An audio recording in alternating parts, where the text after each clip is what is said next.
Gracias, Jennifer. Efectivamente, empezamos diálogo abierto esta noche para hablar de importantes temas. ¿Cómo estás, Paola? ¿Cómo estás, Ricardo? Amigos, ¿cómo están? Bienvenidos a Diálogo Abierto. El día de hoy vamos a tener diversos temas.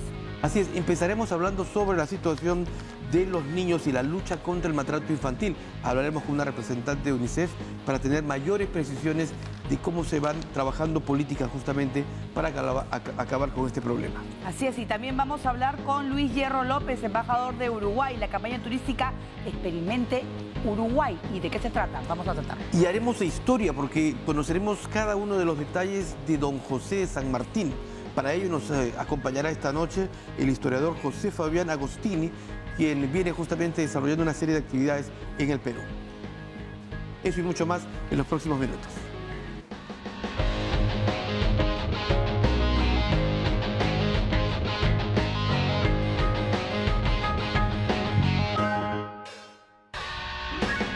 Más de 100 emprendedores seleccionados en el marco del concurso Startup Perú 10-G, procedentes de diferentes regiones, reciben un capital semilla que va desde los 60.000 soles hasta los 140.000 soles.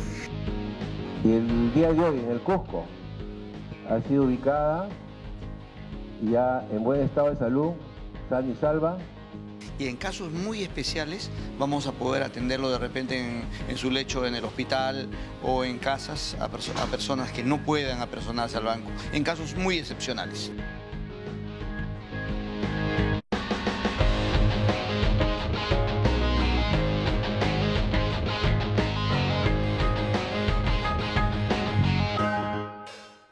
Muy bien, estamos hoy en el Día Internacional de la Lucha contra el Maltrato Infantil. Casi 3 de cada 4 niños de entre los 2 y 4 años sufre con regularidad castigos corporales o también psicológicos. Una situación que agrava la situación de los pequeños, justamente en los primeros años de edad. Que son importantísimos los primeros 5 años de vida, donde más amor y más, ¿no? Sobre todo apoyo emocional. Y este acercamiento entre padres e hijos, que es justamente Claro. lo que queda en el futuro de los niños conforme van creciendo. Claro, porque llevan al colegio y pasan menos horas con uno.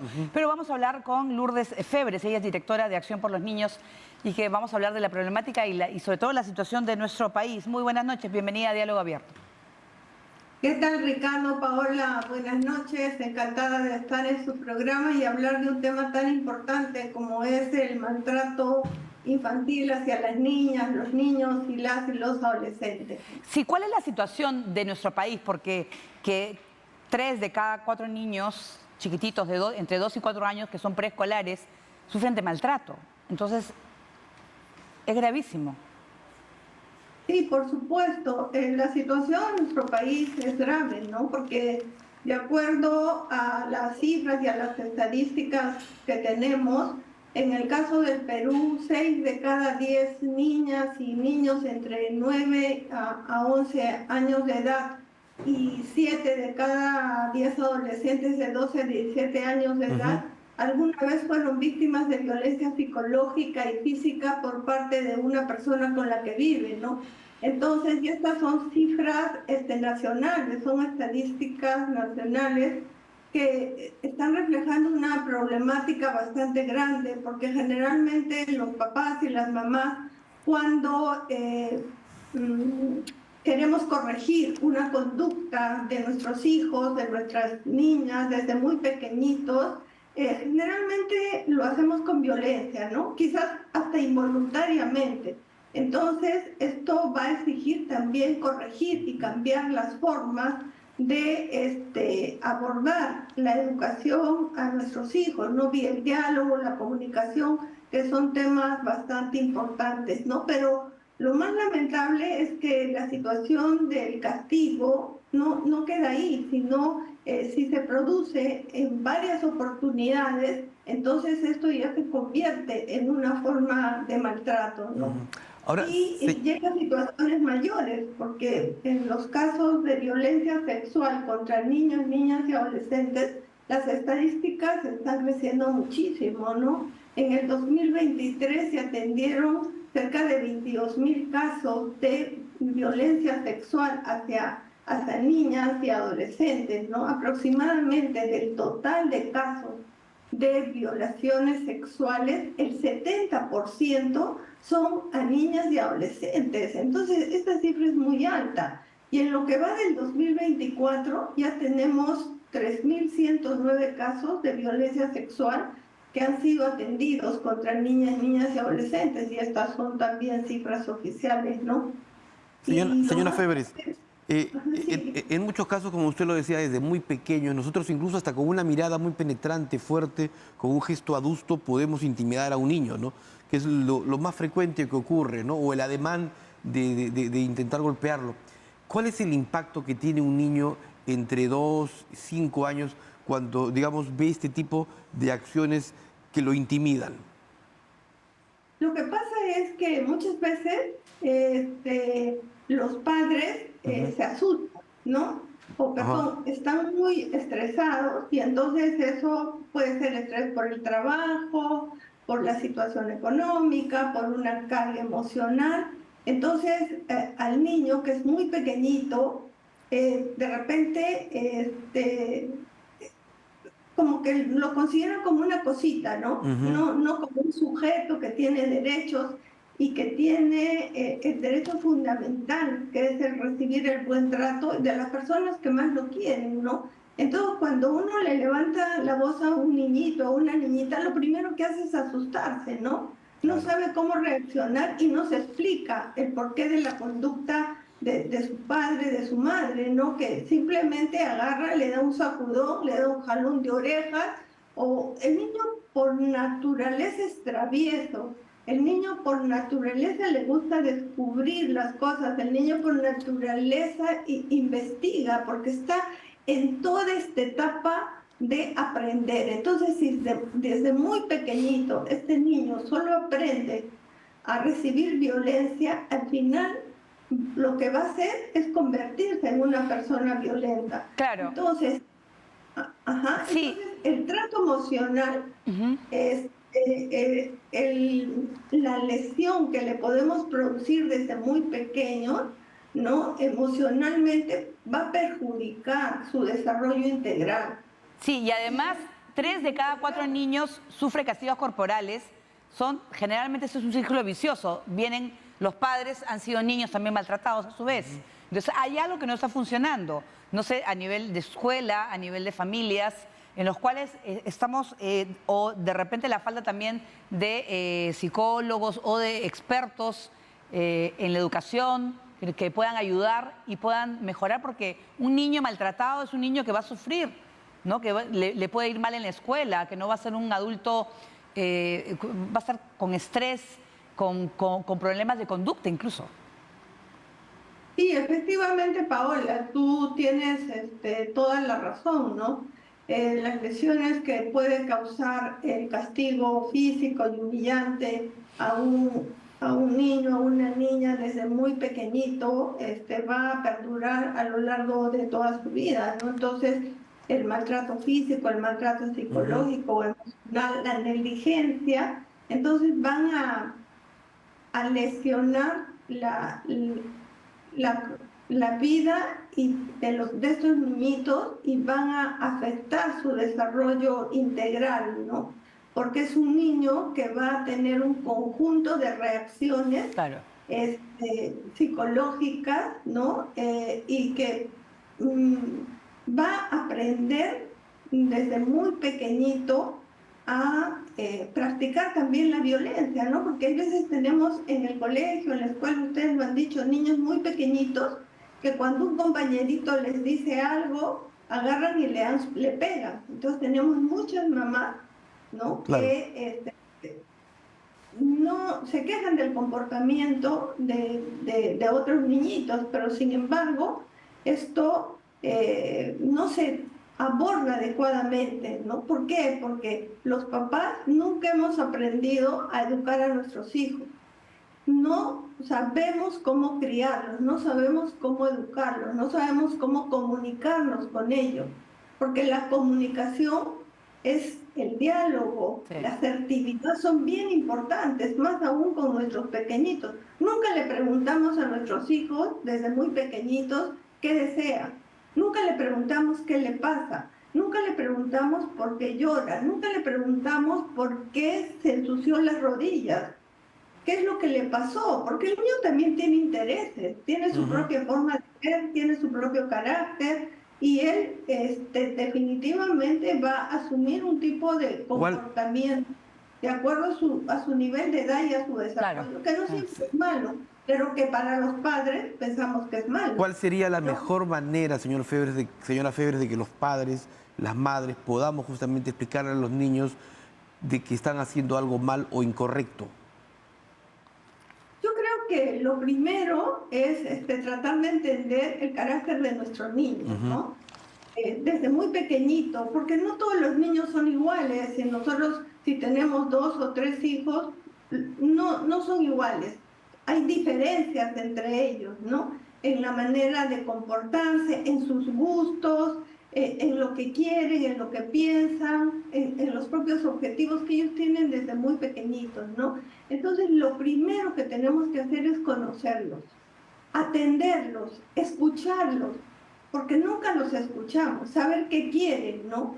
Y entonces ahí, por eso ahora hablamos tanto de educarlos con amor, educarlos con cariño, educarlos con afecto, pero esto tiene que ver directamente con las formas de crianza. Entonces los padres tenemos que cambiar también en relación a ellos, ¿no? Claro. Y saber qué sienten y qué piensan, y de acuerdo a eso, recién aplicar una conducta. Muchas veces reaccionamos por instinto, y si nosotros al reaccionar por instinto, porque nos pasa algo, pegamos a un niño sin querer o lo insultamos, claro, después nos vamos a arrepentir, pero ya el daño lo hicimos, porque el niño se va a ver afectado. En lugar de eso debemos controlarnos, ¿no? Contar hasta 3 veces, respirar fuerte, sí, inclusive retirarme del espacio, y cuando ya me sienta tranquilo, me tengo que acercar al niño, conversar con él, dialogar con él, preguntarle qué le pasó, decirle cómo quisiera él, ¿no? Que en una próxima vez sucedan las cosas. Eso no hacemos los papás, pero no, es algo que tenemos que hacer, ¿no? No, claro, y además sobre todo reconocer, yo creo que a veces uno actúa mal, hay familias que están acostumbradas y han normalizado quizás la violencia, ¿no? Pedir ayuda, que no estaría de más, porque al final no nacemos sabiendo criar un hijo, o sea, se va aprendiendo sobre la marcha, ¿no? Y hay que conversar muchísimo. En el sitio, por ejemplo, en las escuelas, ¿cómo ven ustedes en Acción por los Niños el trato que se está dando? Sí, en realidad los problemas que existen sobre las situaciones de violencia en las escuelas es grave, ¿no?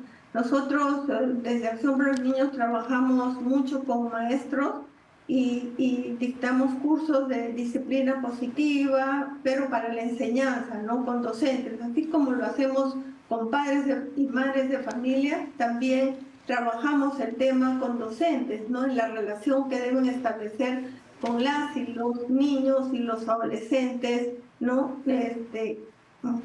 Sabiendo descubrir los intereses del niño, pero es un poco difícil, ¿no? Porque muchas veces los niños y las niñas, por lo que vemos que llegan al aula, no todos son iguales, no todos reciben el mismo trato en el hogar, no todos a lo mejor son estables emocional y físicamente también, ¿no? O sea, entonces el docente tiene que aprender a conocer esa diversidad de niños que tiene en el aula, y no solo entrar al salón y dictar la clase, sino saber primero cómo piensan los niños, cómo se sienten, qué dificultades tienen, cómo puede desarrollar acciones de acompañamiento con ellos, y de preocuparse también por la situación de cada uno, porque muchas veces en la escuela decimos, y los mismos niños nos dicen, ¿no? Nosotros necesitamos psicólogos en nuestros colegios, necesitamos que haya psicólogos para poder acudir, contarles nuestros problemas, pero lamentablemente no hay la cantidad suficiente. Es verdad, no hay, pues falta. Entonces, ahí es que los docentes tenemos que cambiar un poco esa actitud, ¿no? Cómo nos convertimos en amigos también de los niños y somos capaces de, si yo tengo a mi cargo en mi salón 30 niños, yo tengo que saber como docente qué pasa con cada uno. Es verdad. ¿Cuál es, no? Conocer. Porque Es verdad. si no, no vamos a avanzar. Hay que hablar. El diálogo, es el diálogo, hablar muchísimo y sobre todo compartir también experiencia con otros padres. Un poquito también. de paciencia, creo yo. Y paciencia. Agregado un a ello. montón. Muchísimas gracias a la señora Lourdes Febres, directora de Acción por los Niños. Gracias por estar con nosotros en Diálogo Abierto. No, gracias a ustedes, ha sido un gusto. Hasta luego. No, Hasta luego. Muy bien, nosotros vamos a hacer una pausa y vamos a regresar con un tema muy interesante. Así es, hablaremos con el embajador de Uruguay, que ya está en los estudios de radio o al canal de TV Perú, con Luis Hierro López, embajador del Uruguay, para conocer sobre el Experimente Uruguay. Así que con eso y más, volvemos.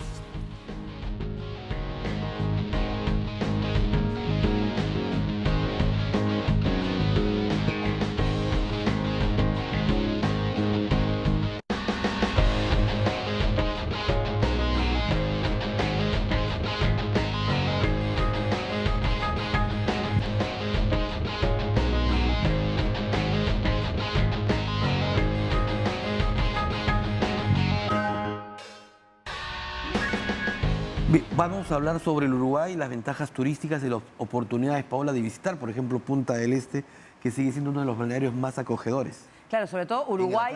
Uruguay siempre ha sido un punto de destino turístico porque todos aprovechaban que se iban a Argentina y se daban un salto en Uruguay también, ¿no? Efectivamente, hablar de Uruguay es hablar también de gastronomía, es hablar de fútbol, por cierto. Y para eso está esta noche con nosotros el embajador Luis Hierro López, embajador de Uruguay. Bienvenido, como siempre. Buenas noches, mucho gusto. Encantado de estar con ustedes. Bueno, cuéntenos en qué consiste esta campaña turística Experimente Uruguay. Bueno, el día lunes hacemos una reunión con 200 operadores turísticos de Lima, invitados a una reunión. Justamente vamos a comer asado uruguayo, chorizos uruguayos, empanadas y este tipo de cosas que tanto atraen a la gente, con la intención de promover algunos destinos turísticos de Uruguay.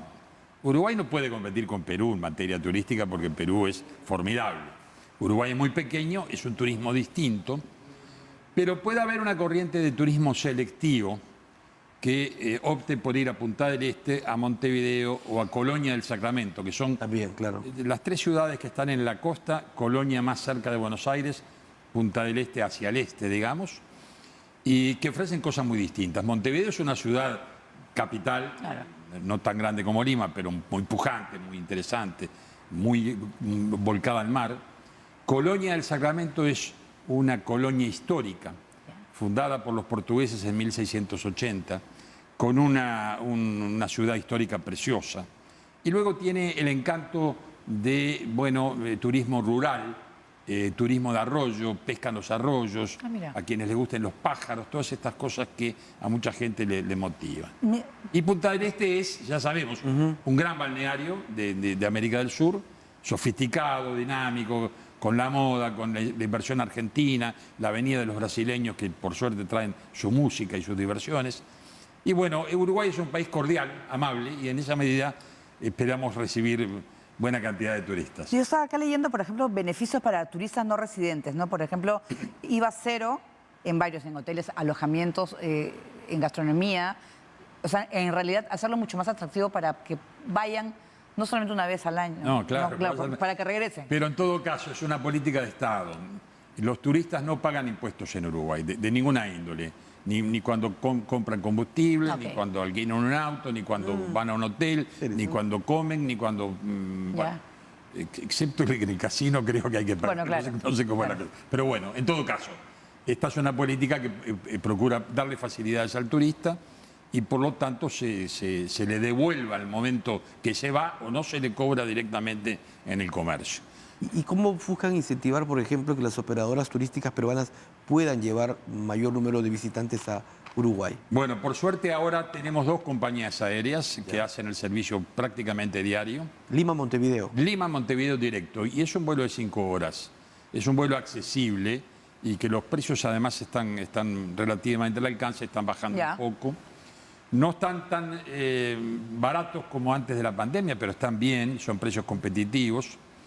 Y entonces, para un turismo selectivo, para quien tenga oportunidad de ver otra cosa, para quien tenga oportunidad y gusto de, bueno, probar el asado uruguayo, que es el mejor asado del mundo. Dicen los que saben que no tanto por las pasturas, se da una formación de ríos y arroyos y pastos libres, y como Uruguay no alimenta a corral, las vacas están libremente, se desplazan, la carne uruguaya tiene un sabor especialísimo. Y la leña uruguaya tiene un sabor especial, le da un sabor especialísimo. Entonces, es una tradición nacional muy importante. Además del mate, ¿no? El mate para nosotros es sagrado. Me habían dicho que podría traer mate ahí ahora, pero como se toma de mañana no lo traje. Pero es que todos los uruguayos se toman mate. Todos los uruguayos. Eso sí es verdad. Y los brasileños del sur de Brasil y los argentinos del litoral. Ajá. Y los paraguayos toman tereré, que es el mate frío. Nosotros tomamos el mate tibio o caliente. ¿Cuál es la mejor temporada para darse un paseo con familia, disfrutar? Bueno, digamos, desde septiembre en adelante es temporada preciosa. La primavera en Uruguay es fantástica y hasta marzo, abril, Semana Santa, según cuando caiga la Semana Santa, marzo, abril, principios de mayo todavía son temperaturas muy clementes. El invierno es más ventoso que en Lima y por lo tanto a veces hace más ruido el invierno. Es como la playa, ¿no? Yo he visto en Punta del Este también como es más abierto. Claro, más abierto. Es más abierto, entonces hay mucho más viento. Hay viento. Se siente, ¿no? Claro, ¿no? Y además, Uruguay lo conocemos, pero más quizás lo asociamos al fútbol, por ejemplo. Claro. ¿No? Y es un país de 3 millones. Uruguay ofrece estabilidad política, económica, seguridad para el inversor, todo eso, democracia plena, todo, fenómeno. Pero además ofrece mucha cordialidad de su gente, al igual que en Perú, mucha cordialidad, paisajes que no son tan espectaculares como los peruanos, son más sencillos, pero una llanura uruguaya al lado de un río y un arroyo, que uno ve al horizonte las pasturas con pequeñas colinas, con árboles viejísimos, sauces, etcétera. Es un paisaje fenomenal. La gente que le gusta ir a pescar en los ríos y arroyos dicen que es de los mejores lugares del mundo. Entonces, esa mezcla de ciudades pujantes como Montevideo y Punta del Este, con a muy pocos kilómetros, bueno, las bodegas, por ejemplo.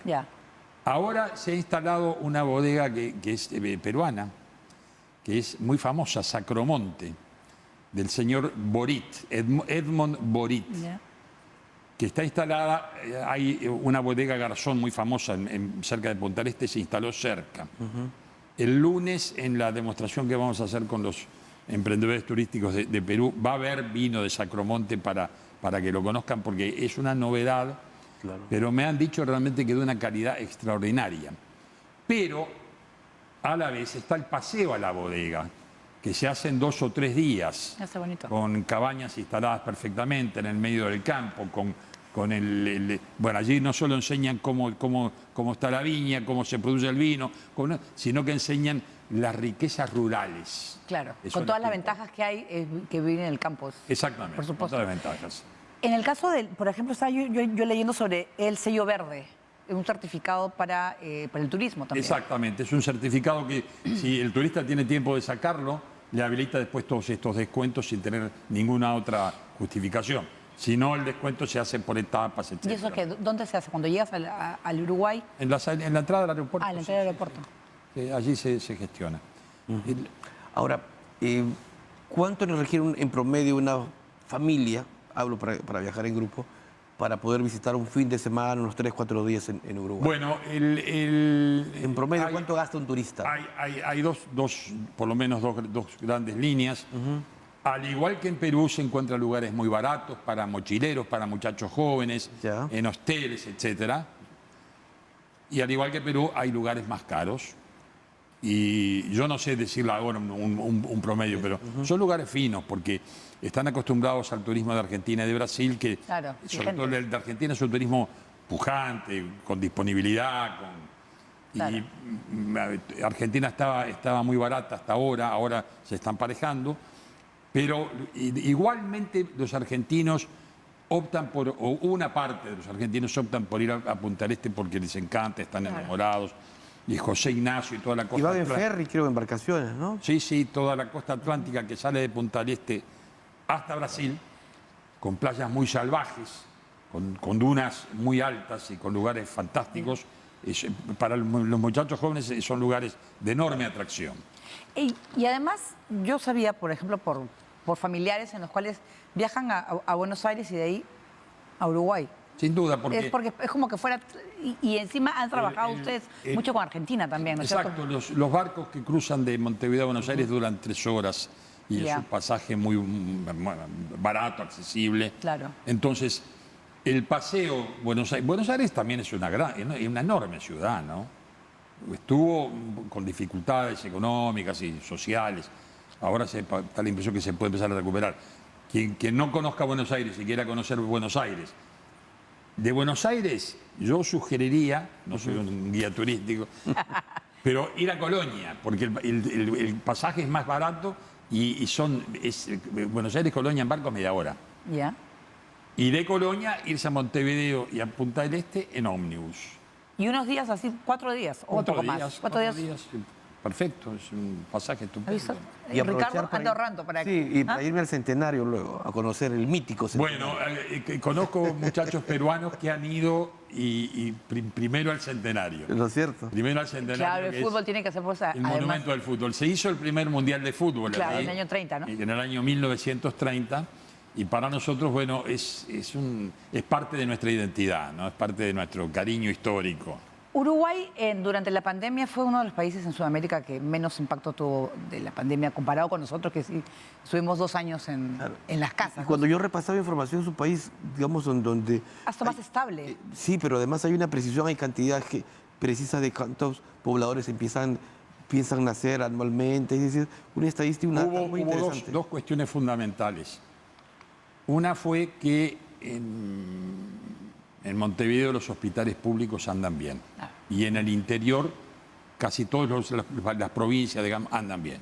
El hospital público es un hospital que tiene buenos servicios, que tiene todo. Entonces, segundo, el presidente resolvió que la pandemia se iba a enfrentar con el criterio de la libertad responsable. No hubo cierre de la economía. Sí. El SUNCA, que es el Sindicato Único de la Construcción, y que además de que es un sindicato muy combativo, es un sindicato muy responsable, hizo un acuerdo con el Ministerio de Salud Pública y a los 15 días de la pandemia estaban trabajando. No hubo un solo contagio, porque cumplieron absolutamente las normas de higiene.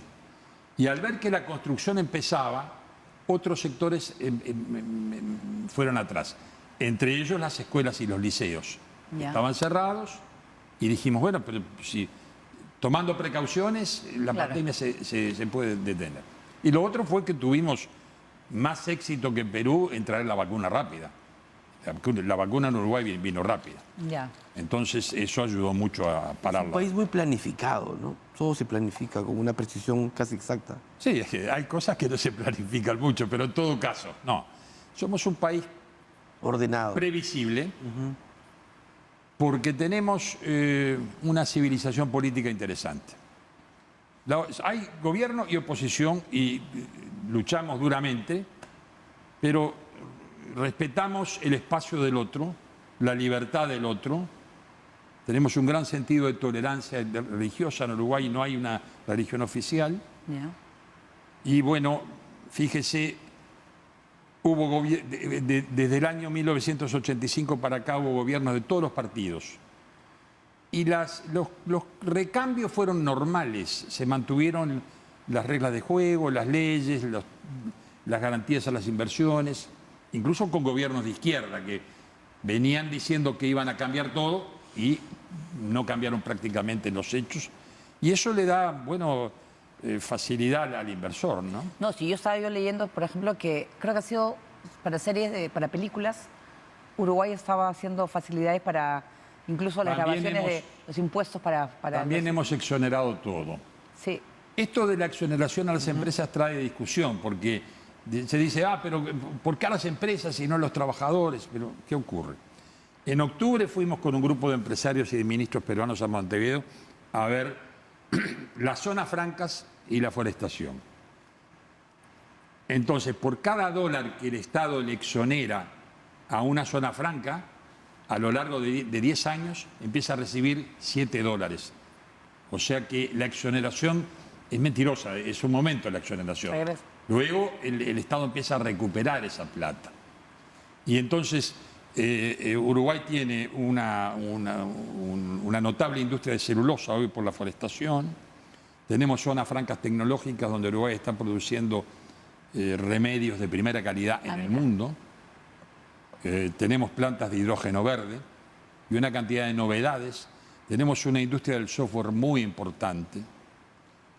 Perú es testigo porque en Arequipa hay una industria del software bancario que es de las primeras del continente, que es uruguaya. Entonces hay un empujón tecnológico y de cosas. Y yo me quedé muy contento cuando fui porque los visitantes peruanos estaban también muy contentos. Todos los gerentes que nos recibieron, gerentes de forestales, gerentes de industria, gerentes de transporte, gerentes de zonas francas, eran muchachos de 30 a 35 años, no más. Todos muchachos jóvenes, emprendedores que estaban allí peleando por su lugar en el país. Y es otro tema. ¿Hay oportunidades de negocios también si empresas peruanas desean abrir sus capitales en Uruguay? Va a haber más porque le puedo dar la noticia de que el Ministerio de Comercio de Perú aceptó trabajar con las autoridades uruguayas para tener un tratado de libre comercio. Qué bueno. Mira, qué bien. Que proteja inversiones de ambos lados, porque hay inversiones uruguayas en Perú. Está esta de software, hay inversiones en tecnología médica, hay inversiones en construcción y hay inversiones peruanas en Uruguay. Está en Gloria y está Camposol en Uruguay. Camposol es la empresa frutera. Con las plantaciones que tiene en Paysandú, que es una localidad al norte, de mandarinas, Camposol cubre la demanda porque cae la producción peruana, pero sube la producción uruguaya, que es poca, pero con eso cubre la demanda en Estados Unidos. Y Samuel Dyer, el empresario de Camposol, hace una cosa muy interesante. Cada tanto llevan muchachos peruanos a unos días a trabajar en los campos en Paysandú, en Uruguay, y trae muchachos uruguayos en un intercambio laboral y social que es realmente importante porque a un muchacho de 20 años que trabaja en el campo, darle la oportunidad de subirse a un avión y conocer otro país y vivir 2 o 3 meses en otro país. Excelente, claro. Es una experiencia formidable, ¿verdad? Por supuesto. Yo quería incidir en el tema de este TLC que empieza a ser negociado, ¿no es cierto? Sí, señor. A pedido del Uruguay. A pedido de Uruguay y como reconocimiento del gobierno peruano, sí. ¿Cuánto tiempo va a durar todo este proceso? Demoran, preparar un tratado de libre comercio demora 1 o 2 años. Perú tiene un equipo de negociadores formidable, o sea que eso nos ayuda. Pero hay que revisar una serie de normas internacionales de comercio, los tratados, bueno, todo eso. Pero en todo caso, Uruguay ya tiene tratado con México y tiene tratado con Chile. Y no tiene tratado de libre comercio con Perú. Claro. No es una gran corriente comercial lo que pueda haber, pero hay un clima de negocios, de inversiones comunes. Claro. Hay mucha empresa uruguaya de estas de software interesados en instalarse en Perú. Por supuesto. Y a la inversa. Y eso es lo que... como cada vez más el comercio es vender inteligencia más que mercadería, porque la mercadería está bien, pero lo que venden es inteligencia, el software y todo esto es inteligencia. Eso puede dar un movimiento para gente joven muy, muy interesante. No, y además esta posibilidad que ahora, por ejemplo, están conociendo los chicos de que a través de software y todo lo que pueden viajar, una posibilidad para que vayan a Uruguay, ¿no? Que para que sea parte de este recorrido que ese debemos intercambio hacer. podría ser formidable, ¿no? ¿No es cierto? Formidable. Claro, pues, además, ahora que estamos en época, ¿no? que tenemos hijos, escolar también. También, claro. No, los viajes de preparación. Probablemente puedan ser un poco más económicos que irse Porque el mundo, Centroamérica. por suerte, se nos ha achicado a todos, ¿no? En un tiempo viajar era una cosa terrible. Claro, ahora es y hoy parte de la los vida. muchachos jóvenes todos viajan y si no, están con internet conectados con un amigo que vive en Australia y el otro que vive en Canadá. Y entonces, ese mundo de la inteligencia es el mundo que nos tiene que impulsar a países que tenemos intereses comunes, Así es verdad. y cuestiones comunes, a hacer cosas juntos. Embajador, ¿y cuántos uruguayos vienen al Perú? Viven Digamos, vienen a hacer turismo, negocios. Bueno, no son muchos, son cientos, son 300, 400, y son un poco menos los que van de Perú a Uruguay. Pero en Perú viven 3.500 uruguayos, que no es poca cosa, es una Es cifra un 10% de la población. ¿no? interesante. Y en Montevideo hay unos cuantos peruanos que están trabajando allá. Yo estoy, no sé si voy a llegar a tiempo, estoy escribiendo un librillo de crónicas Ya. entre peruanos y uruguayos, porque ha habido peruanos notables en Uruguay y ha habido uruguayos notables en Perú, que a veces son un poco desconocidos. Como, bueno, Fossati es muy conocido. Además le deseo mucha suerte en su quijotesca intención de lograr la clasificación. Pero en el fútbol ha habido muchos uruguayos muy notorios. Y bueno, en Uruguay, Roberto Escarone. Roberto Escarone, claro. Claro. Y en Uruguay, Parte de mi niñez se la debo a él de sí, tantas alegrías bueno. y satisfacciones. aunque Claro. no era de mi cuadro y yo lo sufrí porque era del cuadro contrario, Juan Joya Cordero sigue siendo también. un personaje muy reconocido, muy querido, ¿verdad? Porque fue un puntero formidable. Entonces, la vinculación por el fútbol ha sido una, pero hay vinculación por muchas cosas. Ha habido vinculación hasta por los casamientos. Una notable escritora uruguaya, Blanca Luz Brum, llegó a casarse, no sé cómo, con dos peruanos. Primero se casó con Parra del Riego, en Montevideo. Parra del Riego vivía en Montevideo y se casó con él. Se murió Parra del Riego, pobre, y ella se vino con su hijo a Lima. Y acá se casó con un Miro Quesada. Entonces, digo, historias de esas, no tenemos una gran historia común, pero cuestiones concretas, historias personales concretas tenemos muchas y las vamos a ir rescatando en un libro que va a editar la embajada. No, pero está bien, sobre todo porque eso va, y esto sirve, por ejemplo, esa entrevista para que vayan conociendo y la oportunidad que la gente diga, uy, ¿verdad? Uruguay, no voy a Uruguay. Claro. Hay que, o sea, es eso, hay que conocernos. Conociendo Sudamérica, yo creo que es maravilloso, ¿no? Claro. Yo sí quiero ir a Punta del Este. Es una oportunidad, ¿no? Como usted nos está contando, sobre todo con estos beneficios arancelarios, Pero económicos. yo les digo a los uruguayos, ellos vienen normalmente a Machu Picchu y a Cusco. Ajá. Y si vienen a Lima, vienen un día de paso. Pero deben quedarse acá Pero yo les digo a que es al comer revés rico. la historia, que vengan a Lima y después vayan para allá. Porque lo que es encantador en este país, pues, todo es encantadora, claro, ¿no? Pero Lima es una ciudad fantástica. ¿Cuánto tiempo tiene aquí en Lima? 3 años. 3 años. Sí. ¿Y continuará todavía? Un año más por lo menos. Un año más. Y después veremos cómo son las alternativas. ¿Cómo está la estabilidad política en su país? Muy bien, muy bien, muy bien. Uruguay tiene una democracia afirmada, tiene partidos grandes y serios, que es una cosa que yo insisto en Perú. Si Perú quiere afirmar la democracia, lo tiene que hacer a través de grandes partidos. Y hicimos coaliciones que nos dan gobernabilidad, nos dan, digamos, mayorías parlamentarias, y por lo tanto el país es un país seguro y previsible, ¿no? Y ha recibido como consecuencia de eso una enorme cantidad de inversiones internacionales. Y esto da trabajo y nos permite, bueno, en este tiempo, después de la pandemia, bajó el desempleo, por suerte. Han mejorado todos los niveles de consumo, etcétera. Y Uruguay sigue siendo, según los organismos internacionales, el país más democrático de América Latina, el país que mejor distribuye el ingreso y el país que tiene más transparencia. En cuanto a servicios como educación, Sí, tiene un buen nivel y es pública. sí, por suerte, sí. En universidades también. Hace ya siglo y medio. José Pedro Varela estableció en 1875, era el reformador de la enseñanza, escuela laica, gratuita y obligatoria. Mira. Y esto es el pilar de la democracia uruguaya. La democracia uruguaya se construyó sobre la escuela, donde iban todos, el hijo del pobre con el hijo del rico, todos a la escuela pública. Liceo público, universidad pública.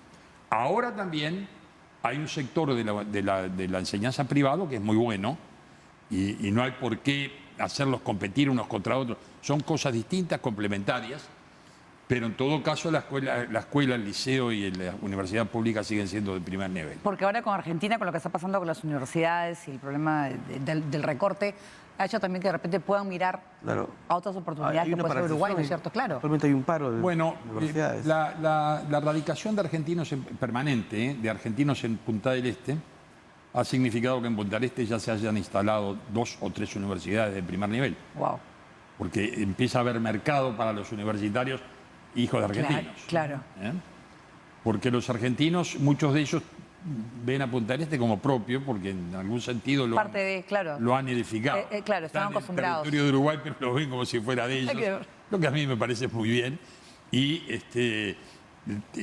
viven todo el año en Punta del Este. Punta del Este se ha convertido, una pequeñísima Miami. No es una Miami, ¿no? Pero hay un gran centro de negocios, hay atención hospitalaria de primer nivel y hay universidades. Entonces ya es un pequeño emporio allí, muy pujante, que con Maldonado hace una gran unidad que al Uruguay le da por todos lados crecimiento.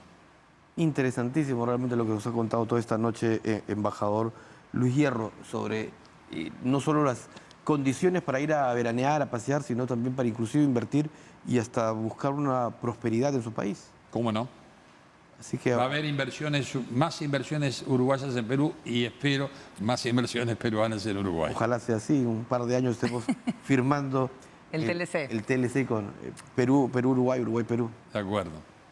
Perfecto, muchísimas gracias. A ustedes. Mucho gusto. Son un encanto. Y estaremos atentos a las novedades. Muchas gracias. Y muchos van a querer ir a Uruguay ahora. Yo ya había recibido interesantes. No, todavía. Pero varios amigos estaban abriendo oportunidades, sobre todo de periodismo también. También. Sí. Nosotros vamos a hacer una pausa y regresamos.